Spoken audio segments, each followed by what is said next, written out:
ನಮಸ್ಕಾರ ವೀಕ್ಷಕರೇ, kidney care by doctor Ravi K R YouTube ಚಾನಲ್ಗೆ ತಮಗೆ ಸ್ವಾಗತ. ಇವತ್ತಿನ ಒಂದು ಟಾಪಿಕ್ ಏನಪ್ಪ ಅಂತಂದರೆ, ದೇಹದ ತೂಕ ಕಡಿಮೆ ಮಾಡ್ಕೊಳ್ತಿರೋ ಸಾಕಷ್ಟು ಮೆಡಿಸಿನ್ಸ್ ಈಗ ಲಭ್ಯವಿದೆ. ಅದು ಹೇಗೆ ನಾವು ಅದನ್ನು ಬಳಸಬೇಕು, ಯಾರಿಗೆ ಅದು ಅನುಕೂಲ ಆಗುತ್ತೆ, ಕಿಡ್ನಿ ತೊಂದರೆ ಇದ್ದವರು ಇದನ್ನು ಬಳಸ್ಬೋದು ಅನ್ನೋದನ್ನು ಈ ವಿಡಿಯೋದಲ್ಲಿ ನಾವು ಡಿಸ್ಕಸ್ ಮಾಡೋಣ. ನಾವು ದೈನಂದಿನ ನಮ್ಮ ಕ್ಲಿನಿಕಲ್ ಪ್ರಾಕ್ಟೀಸ್ನಲ್ಲಿ ಇವತ್ತಿನ ಒಂದು ಪರಿಸ್ಥಿತಿನಲ್ಲಿ ನಮ್ಮ ಲೈಫ್ ಸ್ಟೈಲ್ ಡಿಸೀಸ್ ತುಂಬ ಜಾಸ್ತಿ ಆಗಿಬಿಟ್ಟಿದೆ. ಲೈಫ್ ಸ್ಟೈಲ್ ಡಿಸೀಸ್ ಅಂದರೆ ನಾವು ತಗೊಳ್ಳೋ ಆಹಾರ ಜಾಸ್ತಿ ಇರುತ್ತೆ, ಎಕ್ಸಸೈಸಸ್ ಕಡಿಮೆ ಇರುತ್ತೆ, ಅದರಿಂದ ಬೊಜ್ಜು ಬರುತ್ತೆ ಅಥವಾ ವೆಯ್ಟ್ ಜಾಸ್ತಿ ಆಗ್ತಾ ಹೋಗುತ್ತೆ. ಯಾವಾಗ ಈ ವೆಯ್ಟ್ ಜಾಸ್ತಿ ಆಗ್ತಾ ಹೋಗುತ್ತೆ ಅದು ಬಾಡಿನಲ್ಲಿ ದುಷ್ಪರಿಣಾಮ ಬೀಳುತ್ತೆ. ಹಾರ್ಮೋನಲ್ ಚೇಂಜಸ್ ಆಗುತ್ತೆ, ಜೀರ್ಣಶಕ್ತಿನಲ್ಲಿ ಚೇಂಜಸ್ ಆಗುತ್ತೆ, ನಮ್ಮ ಉಸಿರಾಟದ ಕ್ರಮ ಚೇಂಜ್ ಆಗುತ್ತೆ. ಅದಕ್ಕೆ ನಾವು ಸ್ಲೀಪ್ ಆ್ಯಪ್ನಿ ಅಂತ ಕರಿತೀವಿ. ಡಯಾಬಿಟಿಸ್ ಬರುತ್ತೆ, ಹೈಪರ್ ಟೆನ್ಷನ್ ಬರುತ್ತೆ. ಅದರಿಂದ ಉಂಟಾಗುವಂತಹ ಬೇರೆ ಬೇರೆ ಡಿಸೀಸಸ್ನ ನಾವು ನೋಡ್ತಾ ಇದ್ದೀವಿ. ಇದೆಲ್ಲದಕ್ಕೂ ಮುಖ್ಯವಾದ ಒಂದು ಕಾರಣ ಅಂತಂದರೆ ಓವರ್ ವೆಯ್ಟ್ ಅಥವಾ ಹೆಚ್ಚು ತೂಕ ಇರುವಂಥದ್ದು. ನಮ್ಮ ಬಾಡಿಗೆ ಎಷ್ಟು ಅವಶ್ಯಕತೆ ಇರ್ತದೆ ಅದಕ್ಕೆ ನಾವು ಬಾಡಿ ಮಾಸ್ ಇಂಡೆಕ್ಸ್ ಅಂತ ಕರಿತೀವಿ. ಯಾವಾಗ ನಮ್ಗೆ ಹೈಟಿಗೆ ನಮ್ಮ ವೆಯ್ಟ್ ಜಾಸ್ತಿ ಇರುತ್ತೆ, ಓವರ್ ವೆಯ್ಟ್, ಒಬೆಸಿಟಿ ಅಂತ ಬರುತ್ತೆ. ಇಷ್ಟು ದಿವಸ ನಾವು ಈ ಓವರ್ ವೆಯ್ಟ್ ಅಥವಾ ಒಬೆಸಿಟಿ ಇದ್ದವರಿಗೆ life style diseases, life style changes ಹೇಳ್ತಾ ಇದ್ವಿ. ಆಹಾರ ಕ್ರಮ, ಡಯಟ್, ಎಕ್ಸಸೈಸಸ್ ಹೇಳ್ತಾ ಇದ್ವಿ. ಮುಂದಿನ ದಿನಗಳಲ್ಲಿ ಮಾತ್ರೆಗಳು ಕೂಡ ಬಂದಿದ್ವು, ಆದರೆ ಅದು ಅಷ್ಟೊಂದು ಸಕ್ಸಸ್ ಆಗಿರಲಿಲ್ಲ. ಆದರೆ ಈ ದಿನಗಳಲ್ಲಿ ಹೊಸದಾಗಿ ಕೆಲವು ಮೆಡಿಸಿನ್ಸ್ ಬಂದಿದೆ. ಇದು ಮುಖ್ಯವಾಗಿ ದೇಹದ ತೂಕ ಕಡಿಮೆ ಮಾಡ್ಕೊಳ್ಳಿಕ್ಕೆ, ಅದರಿಂದ ಆಗುವಂತಹ ಒಂದು ಬೆನಿಫಿಟ್ಸ್ ಇಂದ ನಮಗೆ ಅನುಕೂಲ ಆಗುತ್ತೆ ಅಂತ ನಾವು ತಿಳ್ಕೊಂಡಿದ್ದೀವಿ. ಯಾವುದಪ್ಪ ಈ ವೆಯ್ಟ್ ರಿಡಕ್ಷನ್ ಮೆಡಿಸಿನ್ಸ್ ಅಂತಂದರೆ ಈ ವಿಡಿಯೋದಲ್ಲಿ ನಾವು ನೋಡೋಣ. ಗ್ಲುಕಗಾನ್ ಲೈಕ್ ಪೆಪ್ಟೈಡ್ 1 ಅನಲಾಗ್ಸ್ ಅಂತ ಕರಿತೀವಿ. ಈ GLP-1 ಅನಲಾಗ್ಸ್ ಅಥವಾ ಈ ಮೆಡಿಸಿನ್ಸ್ ಏನು ಮಾಡುತ್ತೆ ಅಂತಂದರೆ ನಮ್ಮ ದೇಹದಲ್ಲಿ ಗ್ಲುಕಗಾನ್ ಪ್ರೊಡಕ್ಷನ್ ಕಡಿಮೆ ಮಾಡುತ್ತೆ, ನಮ್ಮ ಸ್ಟೊಮಕ್ ಎಂಪ್ಟಿಂಗ್ ನಿಧಾನ ಮಾಡುತ್ತೆ. ಇದರಿಂದಾಗಿ ನಮಗೆ ಹೆಚ್ಚು ಹಸುವಾಗೋದಿಲ್ಲ. ಅದಲ್ಲದೆ ನಮ್ಮ ಹೈಪೋಥಾಲಮಸ್ ಅಥವಾ ಬ್ರೈನ್ನಲ್ಲಿ ಇರುವಂತಹ ಕೆಲವು ರಿಸೆಪ್ಟರ್ಸ್ ಮೇಲೆ ವರ್ಕ್ ಮಾಡಿ ನಮಗೆ ಆಗುವಂತಹ ಹಸಿವನ್ನು ಕೂಡ ಕಡಿಮೆ ಮಾಡುತ್ತೆ. ಹೀಗೆ ಈ ಗ್ಲುಕಗಾನ್ ಲೈಕ್ ಪೆಪ್ಟೈಡ್ಸ್ ಏನು ನಾವು ಮಾರ್ಕೆಟಲ್ಲಿ ಬಂದಿದೆ, ಇದು ಇಂಟೆಸ್ಟೈನ್ ಮೇಲೆ ಕೂಡ ವರ್ಕ್ ಆಗುತ್ತೆ, ಹಾಗೆ ನಮ್ಮ ಬ್ರೈನಲ್ಲಿ ಕೂಡ ವರ್ಕ್ ಆಗುತ್ತೆ. ಇದೆಲ್ಲ ಮಾಡೋದ್ರಿಂದ ನಮಗೆ ಆಗುವಂಥ ಒಂದು ಹಸಿವು ಕಡಿಮೆ ಆಗುತ್ತೆ, ಪದೇ ಪದೇ ಊಟ ಮಾಡಬೇಕು ಅನ್ನಿಸ್ತಿರುವಂಥ ಒಂದು ಬಯಕೆ ಕಡಿಮೆ ಆಗುತ್ತೆ. ಅದಲ್ಲದೆ ನಮ್ಮ ನರ್ವಸ್ ಸಿಸ್ಟಮ್ನಲ್ಲಿ ಪದೇ ಪದೇ ಊಟ ಮಾಡಬೇಕು ಅಂತ ಏನು ಆ ಸಿಗ್ನಲ್ಸ್ ಬರುತ್ತೆ ಅದನ್ನು ಕೂಡ ಕಡಿಮೆ ಮಾಡುತ್ತೆ. ಸೊ ಓವರ್ ಆಲ್ ನಾವು ನಮ್ಮ ಹಸುವನ್ನ ಕಡಿಮೆ ಮಾಡೋಕ್ಕೆ ಯೂಸ್ ಮಾಡುವಂಥ ಒಂದು ಮೆಡಿಕೇಶನ್ಸ್ ಆಗಿ ನಾವು ಇದನ್ನು ನೋಡ್ತಾ ಇದ್ದೀವಿ. ಸೊ GLP-1 ಅನಲಾಗ್ಸ್ ಅಂತ ಈಗ ಬಂದಿದೆ. GLP-1 ಅನಲಾಗ್ಸ್ ಅನ್ನೋದು ಮುಖ್ಯವಾಗಿ ಡಯಾಬಿಟಿಸ್ ಕಂಟ್ರೋಲ್ಗೆ ನಾವು ಬಳಕೆ ಮಾಡ್ತೀವಿ. ಇದನ್ನ ಮಾಡೋದ್ರಿಂದ ಬ್ಲಡ್ ಶುಗರ್ಸ್ ಚೆನ್ನಾಗಿ ಕಂಟ್ರೋಲ್ ಆಗುತ್ತೆ. ಅದಲ್ಲದೆ ಬಾಡಿ ವೆಯ್ಟ್ ಲೂಸ್ ಮಾಡೋಕ್ಕೂ ಕೂಡ ಇದು ಅನುಕೂಲ ಆಗುತ್ತೆ. ಇದಕ್ಕೆ ನಾವು GLP-1 ಅನಲಾಗ್ಸ್ ಅಂತ ಕರಿತೀವಿ. ಸೊ ಈ GLP-1 ಅನಲಾಗ್ಸ್ ಅಲ್ಲಿ 2-3 ಮಾಲಿಕ್ಯೂಲ್ ಇದೆ. ಉದಾಹರಣೆಗೆ ಟೆರ್ಜಿಪಿಟೈಡ್ ಅಂತ ಬರುತ್ತೆ, ಸಿಮಾಗ್ಲುಟೈಡ್ ಅಂತ ಬರುತ್ತೆ, ಲಿರಾಗ್ಲುಟೈಡ್ ಅಂತ ಬರುತ್ತೆ. ಇದು ಇಂಜೆಕ್ಷನ್ಸು ಹಾಗೂ ಟ್ಯಾಬ್ಲೆಟ್ಸು 2 ಫಾರ್ಮಲ್ಲಿ ಕೂಡ ಅವೈಲಬಲ್ ಇರುತ್ತೆ. ಈ ಮೆಡಿಕೇಶನ್ಸ್ನ ಶುರು ಮಾಡಲಿಕ್ಕೆ ಮುಂಚೆ ನೀವು ನಿಮ್ಮ ಸಲಹಾ ತಜ್ಞರು, ಕನ್ಸಲ್ಟೆಂಟ್ಸು ಅಥವಾ ನಿಮ್ಮ ಡಾಕ್ಟರ್ಸ್ನ ಸಲಹೆ ಮೇರೆಗೆ ಮಾತ್ರ ಇದನ್ನು ನೀವು ತಗೊಳ್ಬೇಕು.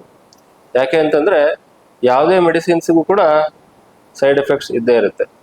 ಸೊ ನಿಮಗೆ ಬೊಜ್ಜುತನ ಇದ್ದು ಓವರ್ ವೆಯ್ಟ್ ಇದ್ದೀರಾ, ಅದರಿಂದಾಗಿ ನಿಮಗೆ ಕಾಂಪ್ಲಿಕೇಶನ್ಸ್ ತುಂಬ ಆಗ್ತಾ ಇದೆ. ನಿಮ್ಮ ಲೈಫ್ ಸ್ಟೈಲ್ನಲ್ಲಿ ಫುಡ್ ಹ್ಯಾಬಿಟ್ಸ್ ಚೇಂಜ್ ಮಾಡಿಕೊಂಡು ಎಕ್ಸಸೈಸ್ ಮಾಡಿಕೊಂಡ್ರು ಕೂಡ ನಿಮಗೆ ವೆಯ್ಟ್ ಲಾಸ್ ಆಗ್ತಾ ಇಲ್ಲ, ಅದರಿಂದ ಕಾಂಪ್ಲಿಕೇಶನ್ ಆಗ್ತಾ ಇದೆ ಅಂದರೆ ನೀವು ಖಂಡಿತವಾಗಿ ಈ ಮೆಡಿಸಿನ್ಸ್ನ ತಗೊಳ್ಬೋದು. ಇಂಜೆಕ್ಷನ್ಸ್ ಇರುತ್ತೆ ಹಾಗೂ ಟ್ಯಾಬ್ಲೆಟ್ಸ್ 2 ಕೂಡ ಅವೈಲಬಲ್ ಇರುತ್ತೆ. ಸೊ ಇದು ತಗೊಳ್ಳೋದ್ರಿಂದ ಏನು ಬೆನಿಫಿಟ್ಟು ಅಂತಂದರೆ, ನಮ್ಮ ದೇಹಕ್ಕೆ ತೂಕ ಕಡಿಮೆ ಆಗ್ತಿದ್ದಂಗೆ ಯಾವಾಗ ನಾವು ಈ ಮೆಡಿಸಿನ್ಸ್ ಯೂಸ್ ಮಾಡ್ಲಿಕ್ಕೆ ಶುರು ಮಾಡ್ತೀವಿ ನಮ್ಮ ದೇಹದ ತೂಕ ಕಡಿಮೆ ಆಗಲಿಕ್ಕೆ ಶುರುವಾಗುತ್ತೆ. ಇಮಿಡಿಯೇಟ್ ಆಗಿ ಕಡಿಮೆ ಆಗುತ್ತಾ? ಇಲ್ಲ, ಸ್ವಲ್ಪ ಟೈಮ್ ತಗೊಳುತ್ತೆ. ಸೊ ಯಾವಾಗ ಬಾಡಿ ವೇಟ್ ಕಡಿಮೆ ಆಗ್ತಾ ಬರುತ್ತೆ, ನಮ್ಮ ಬ್ಲಡ್ ಪ್ರೆಷರ್ ಚೆನ್ನಾಗಿ ಕಂಟ್ರೋಲ್ ಆಗುತ್ತೆ, ನಮ್ಮ ಡಯಾಬಿಟಿಸ್ ಲೆವೆಲ್, ಬ್ಲಡ್ ಶುಗರ್ಸ್ ಚೆನ್ನಾಗಿ ಕಂಟ್ರೋಲ್ ಆಗ್ತಾ ಆಗುತ್ತೆ. ಸೊ ಬಾಡಿ ವೇಟ್ ಕಡಿಮೆ ಆಗ್ತಿದ್ದಂಗೆ ಹಾರ್ಮೋನಲ್ ಇಂಬ್ಯಾಲೆನ್ಸಸ್ ಇಂಪ್ರೂವ್ ಆಗುತ್ತೆ. ಕೆಲವರಿಗೆ ಸ್ಲೀಪ್ ಆಪ್ನಿಯಾ ಅಂತ ಹೇಳ್ತೀವಿ, ಅಂದ್ರೆ ಮಲಗಬೇಕಾದ್ರೆ ಗೊರಕೆ ಹೊಡೆಯೋ ಸಮಸ್ಯೆ, ಆಕ್ಸಿಜನ್ ಕಡಿಮೆ ಆಗೋ ಸಮಸ್ಯೆ, ಇದೆಲ್ಲ ಕಡಿಮೆ ಆದಾಗ ಅವರ ಬಾಡಿಯ ಒಂದು ವೆಲ್ ಬೀಯಿಂಗ್ ಇಂಪ್ರೂವ್ ಆಗುತ್ತೆ. ಅವರಿಗೆ ಇದರಿಂದ ಆಗುವಂತಹ ಹಾರ್ಟ್ ಮೇಲೆ, ಕಿಡ್ನಿ ಮೇಲೆ ದುಷ್ಪರಿಣಾಮಗಳು ಅಥವಾ ಬ್ರೈನ್ ಮೇಲೆ ಆಗುವಂಥ ದುಷ್ಪರಿಣಾಮಗಳು ಒಬೆಸಿಟಿಯಿಂದ ಈ ಅನುಕೂಲ ಆಗ್ಲಿಕ್ಕೆ ಶುರುವಾಗುತ್ತೆ. ಯಾವಾಗ ಈ ಮೆಡಿಸಿನ್ಸ್ ಡಾಕ್ಟರ್ ಸಲಹೆ ಮೇಲೆ ತಗೊಳ್ತೀರಾ, ಅವಾಗ ನೀವು ನಿಮ್ಮ ಬ್ಲಡ್ ಶುಗರ್, BP ಹಾಗೂ ಹಾರ್ಟ್ ರೇಟ್ನ ಫ್ರೀಕ್ವೆಂಟ್ ಆಗಿ ಮಾನಿಟರ್ ಮಾಡ್ತಾ ಇರಬೇಕಾಗುತ್ತೆ. ಆಗ್ಲೇ ಹೇಳಿದ ಹಾಗೆ ಕೆಲವು ಮೆಡಿಸಿನ್ ಸೈಡ್ ಎಫೆಕ್ಟ್ಸ್ ಇದ್ದೇ ಇರುತ್ತೆ. ಸೊ ಈ ಒಂದು GLP-1 ಅನಲಾಗ್ ಸೈಡ್ ಎಫೆಕ್ಟ್ಸ್ ಏನು ಅಂತಂದ್ರೆ, ಊಟ ಸರಿಯಾಗಿ ಸೇರದೇ ಇರುವಂಥದ್ದು, ಪದೇ ಪದೇ ವಾಂತಿ ಆಗೋದು, ಲೂಸ್ ಮೋಷನ್ ಆಗೋದು, ಕೆಲವರಿಗೆ ಪ್ಯಾನ್ಕ್ರಿಟೈಟಿಸ್ ಆಗೋದು, ಅಥವಾ ಕೆಲವರಿಗೆ ಹೈಪರ್ ಸೆನ್ಸಿಟಿವ್ ರಿಯಾಕ್ಷನ್ ಕೂಡ ಆಗುತ್ತೆ. ಯಾರಿಗೆ ತುಂಬಾ ಬಾಡಿ ವೇಟ್ ತುಂಬಾ ಕಡಿಮೆ ಇರುತ್ತೆ, ಅವರು ಈ ಇಂಜೆಕ್ಷನ್ಸ್ಗೆ ಯೋಗ್ಯರಲ್ಲ.